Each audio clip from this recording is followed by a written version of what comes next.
Have any of you ever experienced the "you got to be kidding me" kind of change? Right? You got to be kidding me. Like, I just got engaged. You got to be kidding me. Or I'm getting divorced. You got to be kidding me. Like, it could be either way. So change is like, it's like a lightning rod where there's so much energy, and it's how we harness that energy and what we do with it that makes all the difference in the world. When I was a kid, I was like a queen of change. I made it into a full-time sport. So when I started, going out, and I met my two best friends around the corner, Don and William, and I had a new baby sister, new baby cousins every other day, and we'd go to my grandparents every Sunday, and it was beautiful change. It was empowering change. I felt so good as a little girl. And the change back then was, what Entenmann's cake are we gonna have for dinner, for dessert at Grandma and Grandpa's house? That was it, with the Jell-O and the vanilla ice cream. And then when I was 5 years old, kindergarten started. And at 5 years old, I was introduced to, you're not good enough, you're not smart enough, you should be ashamed of yourself. 5 years old in kindergarten, I was like, I'm just coloring a chick for Easter. Like, how can how am I not good enough, What's wrong with you? What did you do with your hair, what's wrong with you? So I couldn't wait to be done with kindergarten. And then, then I was excited for first grade. And it was Catholic school. I had the uniform. I loved the smell of the leather shoes. And I met my new friend Charlie, who sat next to me. And Charlie and I would talk. And I loved Charlie. And I used to get in trouble for talking. So I'd speak to Charlie, and then the teacher would say, stop talking to Charlie. And then I noticed that when she would say, stop talking to Charlie, I should stop talking to Charlie. But I would wait for the teacher to give me that prompt, so I would stop. I would stop. Who knew? I was 6. And so then she started to literally beat me every time I started to talk to Charlie. And that was my introduction to, it's not safe to talk. It's not, and she told me to stop smiling because I was drawing too much attention to myself. So between kindergarten and first grade, it was very disempowering change. My mother, who's very non-confrontational, though we lived in Brooklyn at the time, she went up to the school and she said, if my daughter ever comes home with another mark on her body again, my mother would do whatever my mother said she was going to do. And, but it stayed with me. Regardless of the fact that my mother went up and defended me and everything else, it stayed with me. And I didn't know, when I was writing 25-page papers in college, why I couldn't do a 3-minute speech. Like 25-page papers in lieu of a 3-minute speech. So I carried that don't talk in class. Like, why was I having anxiety attacks when a teacher called on me in school, beyond the typical, fear of public speaking? If you told me back then that I was going to be here with you guys doing, public speaking and as a living and everything else, if somebody said that with a fortune teller, I would have just been having panic attacks and everything else. But at 25, one of the biggest blessings of my life happened, and it came in the form of cancer. It was non-Hodgkin's lymphoblastic lymphoma. In 1991, nobody lived of that diagnosis. Well, I shouldn't say nobody. Very few people lived at that diagnosis. It was a 2.5-year protocol, and I was introduced to topics such as, if the chemo doesn't work as fast as the tumor's growing, you're going to be dead in a month. Or, these crazy surgeries, Metaports and reservoirs in the brain to treat the brain prophylactically. And I realized I had a short amount, and then I was never supposed to have kids. Also, they told me, they swore I'd never have children, because it was just an aggressive 2.5 years. So again, it was just, all of a sudden I said, I have to figure out what's going on within. I started reading all of these books, like John Kabat-Zinn's Full Catastrophe Living. I say this all the time. I say it all the time. Fabulous book. It deals with every stressor in life, and in the back of the book in 1991, there was a cutout for a cassette tape on mindfulness meditation. I'm dating myself, I know. Mindfulness, I consumed so many cassette tapes back then. And Shaki Gawain's creative visualization. So I married meditation with visualization. Before this blessing, I was just acclimating to the outer world. That's all I ever did. I just acclimated to what the outer world wanted from me, what they needed from me. I became what they needed. So life was basically just driving me. So, there were just so many great experiences that happened when I started to meditate and visualize.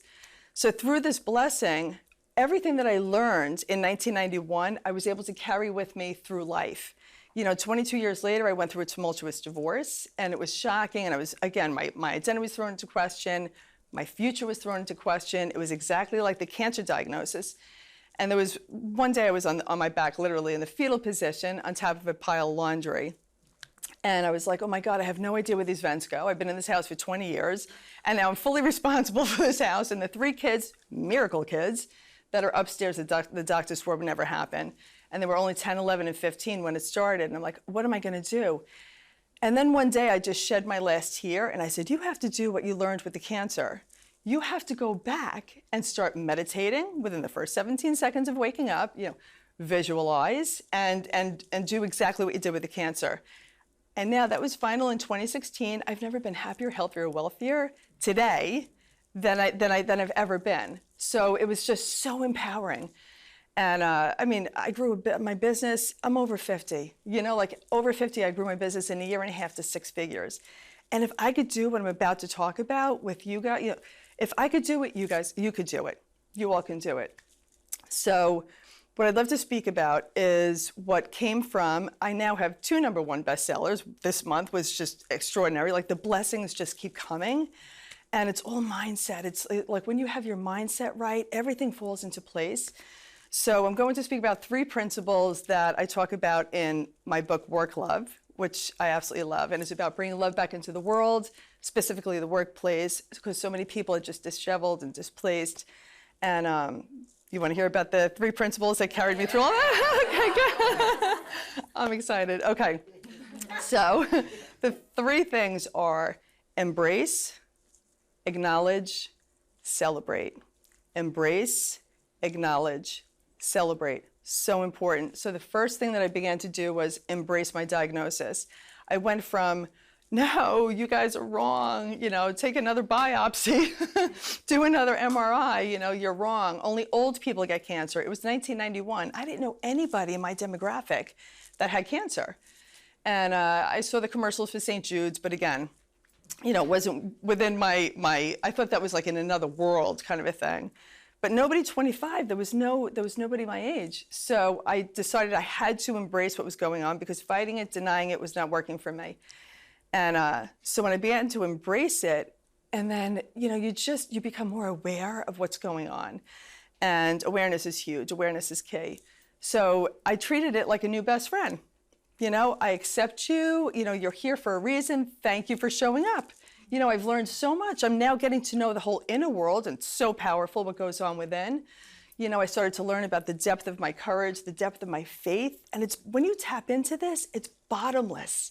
It's endless. So that began with the embracing. After the diagnosis and the whole, if the chemo doesn't work as fast as the tumor's growing, I'll be dead in a month. That wasn't going to happen. So I created a strong vision for my life. This is so huge. And I talk about this, I'm all about vision and decision. This is so huge. Create a crystal clear vision for your life, down to every last detail, because when you create a crystal clear vision for your life, the decisions you will make throughout the day will not be wonky. They'll be in line with where you want to go. People without a vision, basically life is driving you, because you're not sure of where you want to go. But when you take the time to write that vision, it's a game changer. It's a game changer. And I said, there were a few times the doctors told me I was going to die. And I had said, you know what, Erin, where do you want to be in 2.5 years when the protocol was over? Where do you want to be? Because I started to learn I had a lot more control than I realized than the doctors. I trusted the doctors implicitly, and then I started to realize and I love them, that they learned a lot from books, and that was basically it. And I started to learn through faith and everything else, there's so much more that I could do for myself that the doctors couldn't do for me. So I embraced it. I created a vision for my life. And then I acknowledged it. I decided to take my new BFF, my new change, out to breakfast, lunch, or dinner every single day. Sit across from the table. I acknowledge you. I appreciate you. Thank you so much for showing up. Thank you so much for showing up. My life beforehand, like I said, it was so contingent on what the outer world thought. And now I'm starting to realize, the more I got in tune to the inner world, the more I was sliding into the driver's seat of my own life, as opposed to life driving me. I remember sitting in Sloan Kettering, and as I was getting more aligned with myself and realizing who I truly am, I had this moment where literally every fiber of my being was engaged. It was one of those I can't even explain it, but I felt myself literally at that moment becoming fully aligned with who I really am. And every fiber of my being was literally engaged, and I'm like, what is going on? And I'm like, there you are, Erin. There you are. Like, I was missing since kindergarten. And all of a sudden, I started to realize, like, there you are. And there's so many people off purpose these days with the pandemic, with everything going on. Once you get on purpose, and I have the chills right now even talking about this, once you get on purpose and you feel like you're fully aligned with who you are, and you don't look to the outer world for validation for anything, because you know everything that you need is right within you. And I believe it's God and I that were doing this together, because I really don't believe that I could have done all this on my own, because my faith is so deep. It was He and I working together. And that was even beyond, you know, my Catholic school and the Sunday Mass. Like, this is a whole deeper meaning, a whole deeper meaning. So that was acknowledge, and then celebrate the wins. Even the little wins. When I was in Sloan, I remember I had a blood count, a white blood count of 0, and an infection they couldn't figure out where it was coming from, and they came in crying, telling me that I was going to die. You know, I wasn't going to make it out of the hospital. And I said, thank you for trying. Get the hell out. You didn't tell me about the whole inner world, all right? Like, I know about the whole inner world now. Thank you, I love you, but you gotta get out of here. So there was a book on the floor. I needed to pick the book up. It was creative visualization. I knew I needed to lift that book up, walk to the elevator, and then at some point go downstairs and out the door. So I went over, I went to pick up the book. It was like lifting a car. I had very little strength. And I finally was like, stand up, Erin, just stand up. So I picked up the book and I stood up and I was like, yes, yes, you did it. You stood up. I was able to. So that was a win. I celebrated that win. It was a small win. It was a huge win for me, but it may seem like a small win. Then I walked to the elevator. Then I went back and I put my sneakers on. And I was like, I'm 25 years old. I'm getting out of here. But I celebrated all those wins. Over the next 2 weeks, my blood count went from 0.1, 0.2, 0.3, 0.4 to, I just needed 1. Just 1 to get out of the hospital, and it went to 1. And the nurses came in and they put the wrap on my head and they beautified me to, you know, to walk out. Walked out, got into the car with my parents and went home and celebrated. Life is so cool. Life is when you let it be. Yeah, when you let it be. So, so that's embrace, acknowledge, celebrate. Huge. I always say celebrate life and you'll have a life worth celebrating. Celebrate life, and you'll have a life worth celebrating. It's so huge, and it's a mindset. So, and we have choice. We can either live from a place of love or live from a place of fear, you know, and it's a choice of ours all day, every day.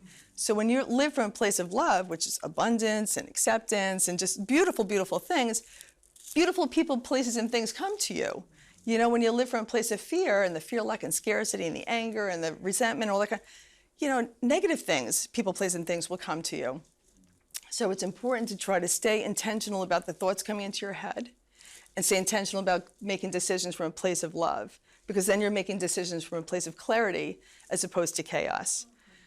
So I just love being with you here today. I really do. And I honestly feel that, you know, if you can celebrate life, you'll have a life worth celebrating. And I also want you to remember that it really is, change is like it's like a lightning rod.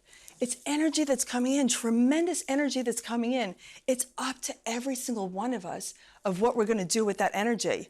We harness it, and then where are we gonna direct it?